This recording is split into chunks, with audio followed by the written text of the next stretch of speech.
islami yajibu ala kulli muslimin hifdhu islamihi wa sawluhu amma yufsiduhu wa yubtiluhu wa yaqtaruhu wa huwa riddatun mana murtad kufru ba'da islami wal ayatu billahi ta'ala wa qad kathura fi hadha zaman tasawulu fi kalamihi hatta innahu la yakhruju min ba'dihi al-fadhi tukhrijuhum anil islami wa la yarawna dhalika dhanban fadlan an qawlihi kufran wa raddatu salasatun aqsamin i'tiqadatu wal af'alu aqwalu wa kullu qismin yatashahabu syu'batan katsiratan. Ya benar macam mana?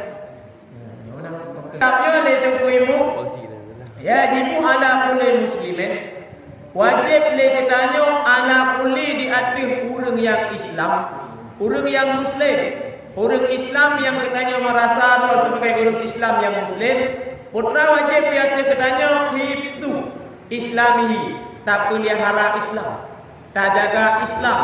Daripada tak jaga Islam katanya amma yusidu wa yubtiluhu, daripada urut-urut yang kupasin Islam, yang perelam Islam, yang perusak Islam, yang pancur Islam, yang ulang-ulang Islam, yang hina-hina Islam.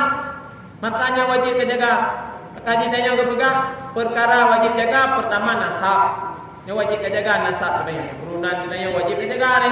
Kaji dah agama harta gium kawin dipilih. Jaga nasab. Yang kedua wajib jaga harta. Harta wajib jaga, wajib dipelihara. Anehnya wajib jaga Islam dan nyawang.